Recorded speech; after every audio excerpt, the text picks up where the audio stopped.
Let me ask Dr. Verma. Simple question. Who do you think is best prepared to determine whether Mifepristone is safe and effective? Do you think it is members of a state legislature? Do you think it is United States senators?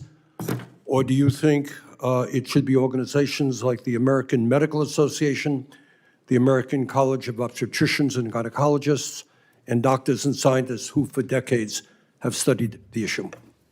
Thank you for the question. As a doctor, I know that people are capable of making these decisions for themselves. They are the experts on their own lives and can make these decisions guided by evidence, science, and what's happening in their own lives. Let me ask you another question. I was interested in what the Attorney General said. Very simple question. We live in a society where everybody here talks about freedom, right? We all believe in freedom. Who should make the decision regarding her own body? Should it be a woman? Should it be the United States Senate, governors, attorney generals? Who should make that decision? People should be able to make decisions for themselves, guided by their supported by their families, guided by evidence and science. And I do want to highlight again some misinformation that we've been hearing around the source of some of the harm that we're seeing right now. A lot of the cases that we're hearing about are a direct result of abortion bans and restrictions. People are desperate because they cannot get the care that they need in their communities with their trusted clinicians and people in their communities in the way that they need. And that is why we are seeing these cases come up. It is a direct result of abortion bans and restrictions.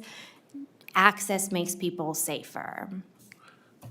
Dr. Verma, can you speak for a moment about what happens when states limit access to Mifepristone? Can you talk about what it means in a state like Louisiana and many others if women, for whatever reason, want to terminate a pregnancy and have no other options? Absolutely. Limiting access to Mifepristone, misoprostol, medications that we know are safe and effective takes important evidence-based treatments away from people. And we're seeing, you mentioned Louisiana, we're seeing Louisiana has now made these medications controlled substances. And we're seeing the dramatic impact that that's having on people that need abortion care, that are experiencing miscarriages, and people that are, for example, having postpartum hemorrhages. I've heard from my colleagues in the state and heard from, for example, the Department of Public Health in New Orleans has said this is very much harming people in the state. So, for example, when you have a patient that's having a postpartum hemorrhage, I've been in many of these situations as a doctor that provides care on labor and delivery. I need access to those medications right away. That is a life-threatening emergency. It's one of the leading causes of maternal mortality. I need to be able to access safe medications right away to save that patient's life. And so we're seeing the impact of these restrictions and things limiting access to Mifepristone and misoprostol, not just on patients who need abortion care, but a whole range of care that is life-saving for them. If I could ask the Attorney General Murrill a brief question.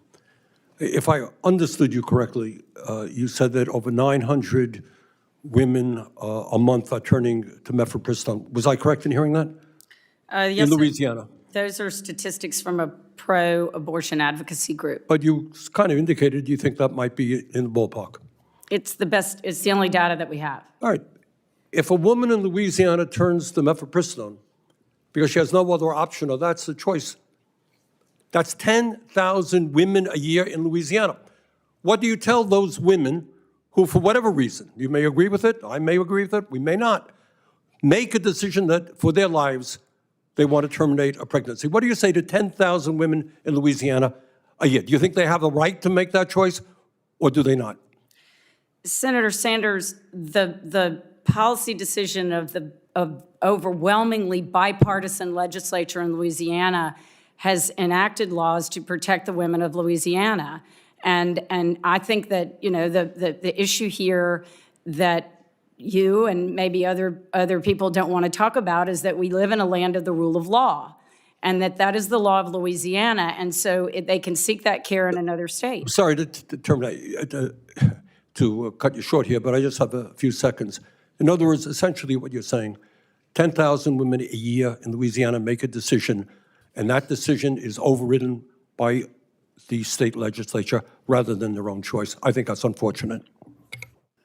Senator Sanders, I would also continue to say that it is illegal, it is unethical, and it is immoral for anyone to send pills to someone with no medical supervision and then tell them to lie at the Yeah, hospital. but that happens because of the laws of your state. No, it happens because people from outside our state are sending them into our state to nullify our state laws. That's why it happens.